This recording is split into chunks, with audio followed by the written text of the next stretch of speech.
Put a smile on your face when you're moving from place to place. Good morning, good morning, morning, good morning, morning.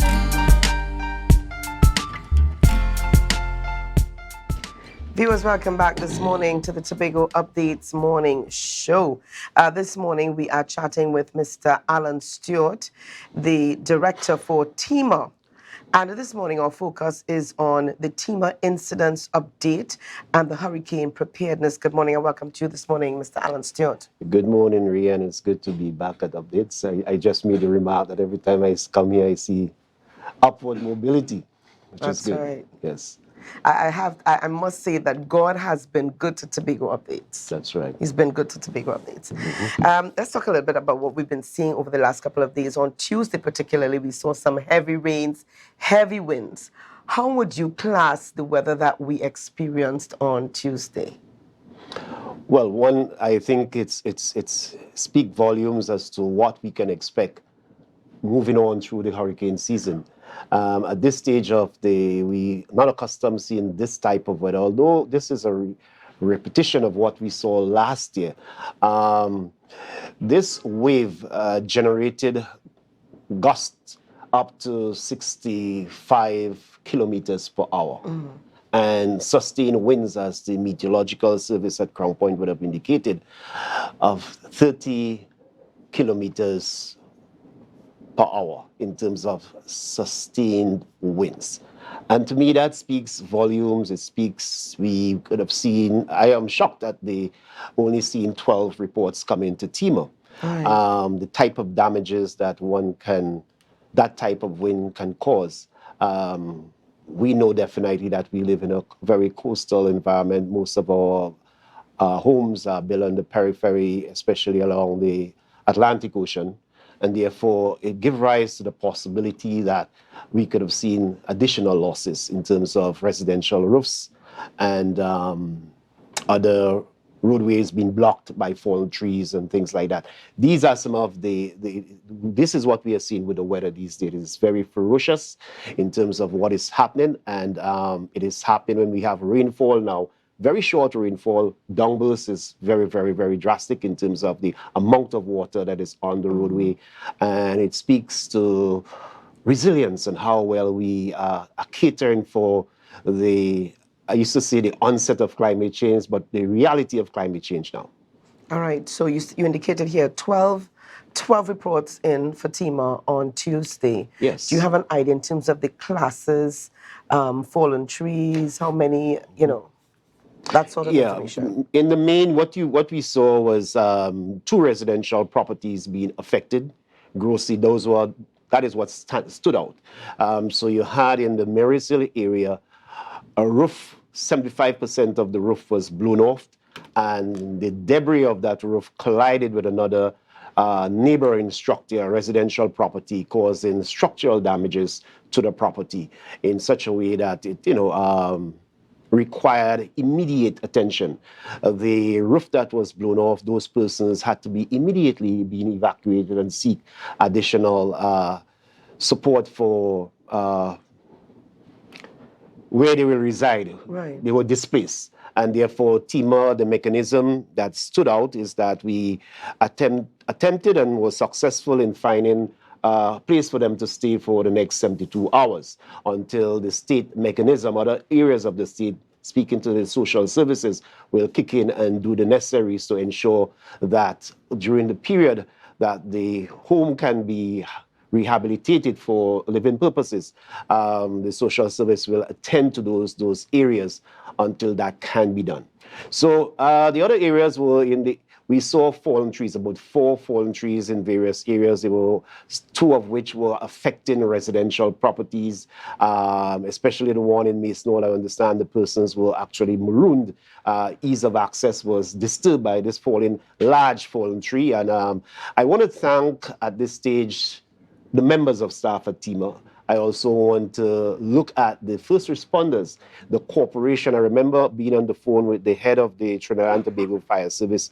In the midst of what they are going through in terms of their challenges, they were able to respond quickly, cooperatively, and move What you see was a well-coordinated response during that period.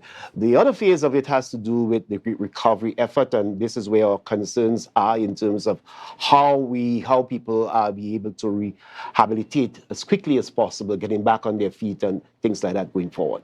All right. Now, what were some of the main areas of concern? Now, we usually with this type of weather pattern, we see more damage to the east, but then we saw more of the western end communities being affected.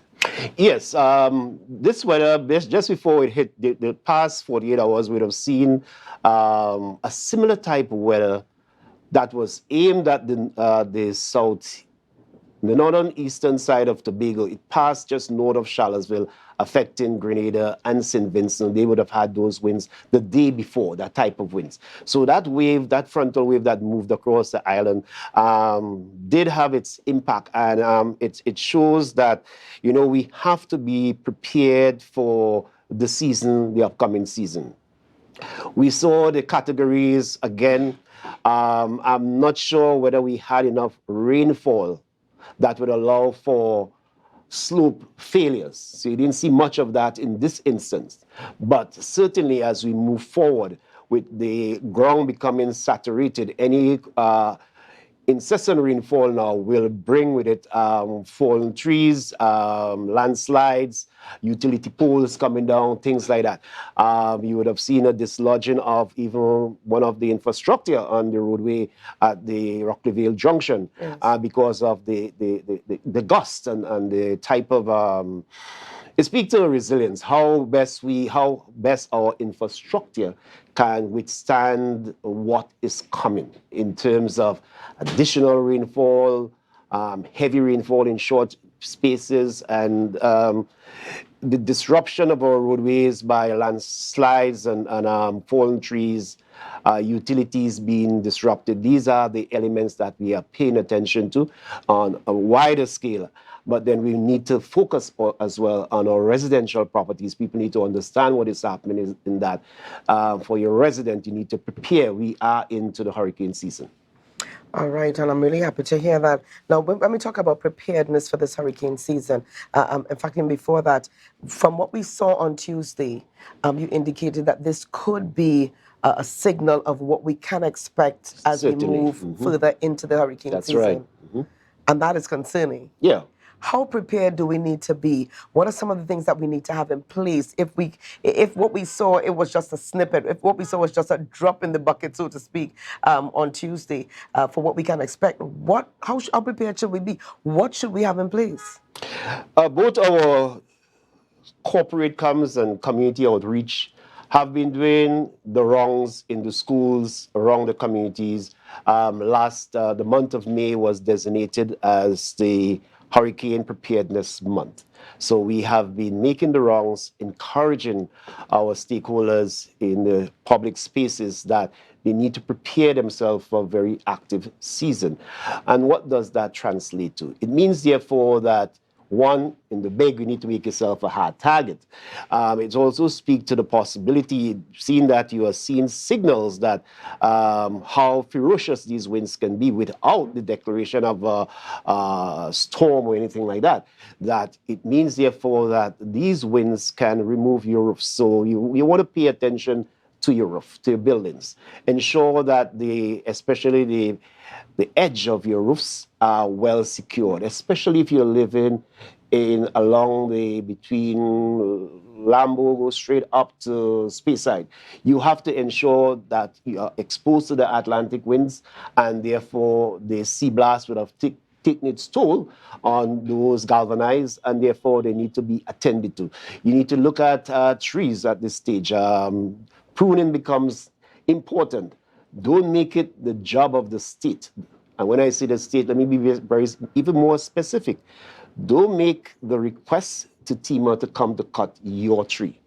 It's not going to happen. You have to be physically challenged for it to even be given consideration. It's important that based on the structure of, we live in an environment in the Caribbean where we properties belongs to us and we have the right to property. So people have to treat their property as theirs. And therefore, with that being said, we expect persons to do the necessaries to their trees. Do the necessaries to the tree that is threatening your neighbor. If it falls on the neighbor's property, then you are responsible. Don't allow the court to have to tell you that. It is clear. And therefore, there are sometimes we try to transfer these responsibilities to the state. Yes. Especially in this period, it's very difficult to happen because of what is happening in the economy and a whole lot of different things that contributes to the difficulty of that, in the sense that funding and the availability of relief items are not as they used to be anymore because of the frequency of these occurrences. You just cannot keep up. International aid and moving around stuff has become a major challenge. And therefore, we have to understand that we, in our own spaces, have to make our homes resilient, prepare ourselves, do the stocking up on your emergency items that you need for your homes, ensure that your family plan, emergency plan, is in check, know exactly if you are impacted, what to do. For example, there is a possibility that we could talk all about prevention as what we are doing now, but there is a possibility that you will be impacted. And if you're impacted, understand that your home is a real investment and therefore you need to protect it at all costs. And so we encourage people to do just that. All right. And finally, what are the numbers for persons to call in case there is an emergency, whether it is related to the flooding, it is related to the heavy rains? Who should we call? 211 is always there. It's like an extension of TEMA. So in terms of the flood of information, 211 is there to handle those volumes. Also, you can always call our number, which is 660-7489. However, we know the challenge that you may have with that in volumes of traffic. So that's the reason why we highly recommend to the public that they use 211. And we also have a Zello channel, which are available to people. You don't even have to have a number. They squeeze the face of your phone and talk straight to TEMA. Somebody will answer. We have seen that happen during this event itself. We're able to alert Charlottesville and say, hey, winds are coming your way, prepare for it, that kind of stuff. You got the response almost immediately. So these are avenues. You could check our Facebook page as to how to receive information. Keeping yourself informed and aware as to what is happening is the key to surviving this thing going forward. All right. Thank you so much, Allan Stewart, for being on the program this morning. And viewers, again, you can check out TEMA's page for more information. And it's our responsibility to ensure that our environment is kept safe. All right. TEMA has their role, but we also have a responsibility. Let's take it up. Yes. Resiliency is the name of the game now. Thank you so much. There was lots more coming up this morning on the Tobago Updates morning show. So share the live, share the live, share the live.